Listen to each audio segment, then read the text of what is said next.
할렐루야. 우리 이남신도 애쓰셨습니다. 고맙습니다. 감사합니다.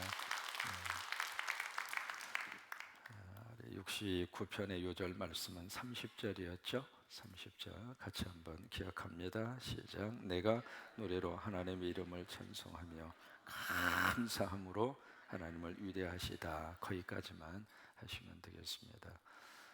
우리가 시편을 같이 이렇게 읽어 가다가 보면은 어디서 많이 읽었던 구절이 이렇게 반복되는 경우들이 흔하게 있습니다.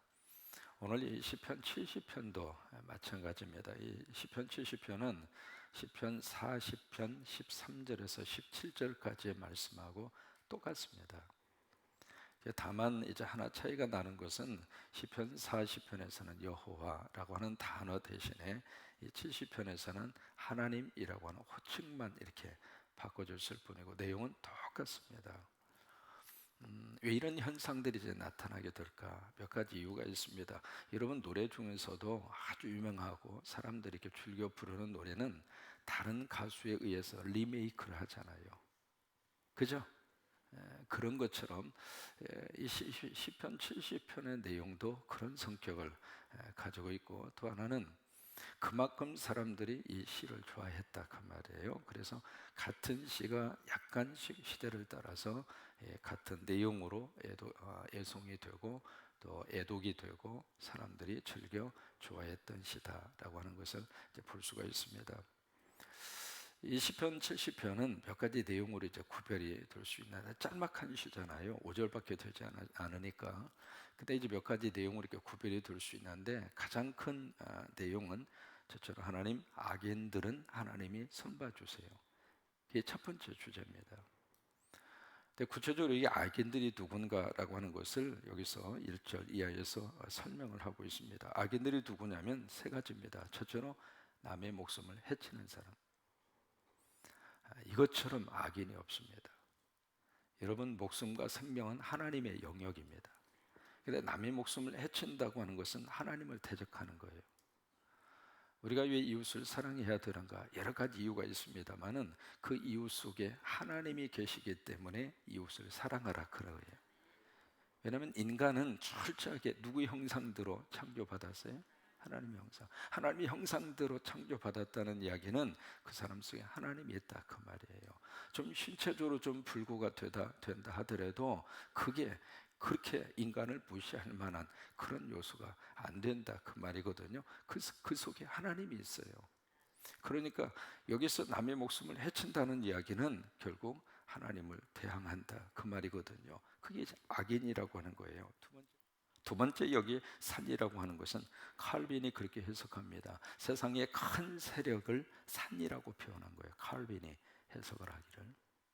그러니까 여기 내가 산을 향하여 눈을 들리라, 이것은 두 가지 의미가 있다 이 말이에요. 세상적인 큰 어떤 세력, 그것을 향하여 내가 도움을 요청하겠다라고 하는 그 뉘앙스가 될 수도 있고, 또 하나는 시온산, 하나님이 계시는 바로 그곳을 향하여 내가 눈을 들겠다 그 말이에요. 그런데 그 도움이 어디서 올까? 세상인가 아니면 하나님인가?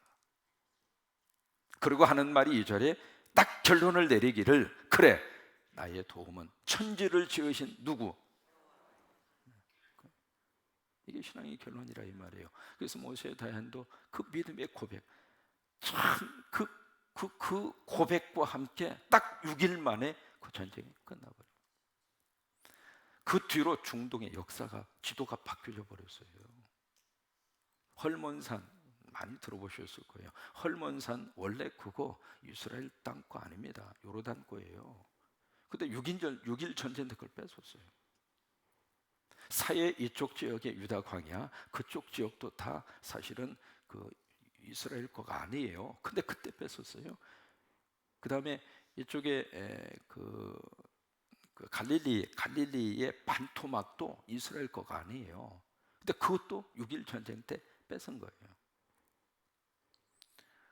그러니까 6일 전쟁을 통해서 이스라엘이 확보한 땅이 엄청나게 많이 확보를 한 거예요.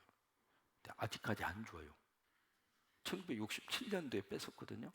유엔에서 막 중재를 해서 헐몬산은 거의 한 8분 응선쯤은 줬어요. 이게 참 사람이 참 묘합니다. 한번 뺐으면 주기가 싫은 거예요. 그러니까 유엔이 중재를 해서 헐몬산에 한 8분 응산쯤은 이제 본래 저기로 줬습니다만은 아직도 그 기득권을 이스라엘에 가지고 있어요.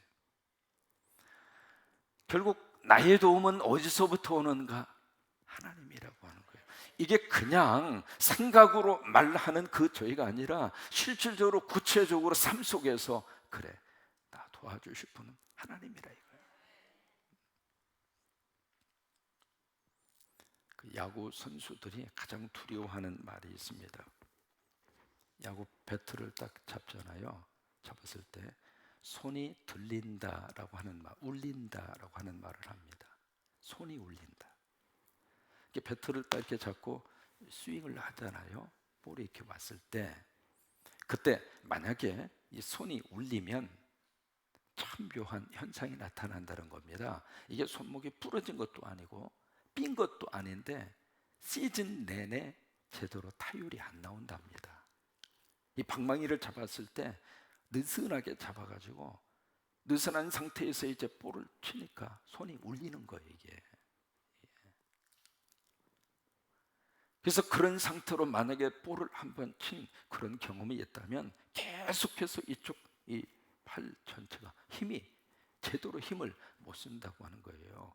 그래서 그 야구 타자들에게 모토가 하나 있습니다. 꽉 잡든지 놓아버리든지. 그래야지 이걸 엉거주춤한 상태에서 배트를 잡고 이걸 스윙을 하려고 하는 것은 무모한 짓이라고 하는 거예요. 그러니까 꽉 잡든지 울리지 않도록 제대로 이게 배트를 이게 내 몸처럼 꽉 이렇게 붙들든지. 자, 한번 붙들어 봐요. 꽉 잡아보자고. 한번 꽉 잡든지 아니면 치기 싫으면 놔버리든지. 이게 적당히 잡고 있으면은 곤란하다 이거예요. 여러분, 그런 것처럼 우리가 하나님을 붙잡아도 꽉 붙잡아야지. 붙잡는 건지 안 붙잡는 건지. 그럼 울린다 이 말이에요. 영적으로 울리고 나면 이게 힘이 없어. 힘이 없다고. 그리고 우리가 하나님을 붙잡을 때에도 마찬가지예요. 지금 여기 5절에서 그 다윗의 심정이 그대로 여기에 표현이 되어져 있는 거예요. 앞에서 악인 의인 쭉 이야기는 했지만 그러나 but I, 지금 나는 하나님 이런 형편입니다. 그러니까 하나님 좀 도와주세요.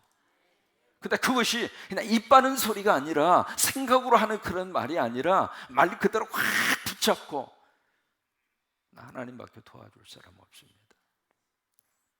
오늘 하루 그런 하루가 됐으면 좋겠어요. 이 한 주간 우리 시편 여행을 통해서 다시 한번 그 하나님을 확 붙잡고 그런 축복의 하루하루가 될 수 있기를 주의 이름으로 축원합니다.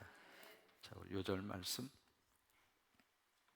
간단한 걸로 하겠습니다. 1절 시작. 하나님이여 나를 건지소서, 여호와여 속히 나를 도우소서.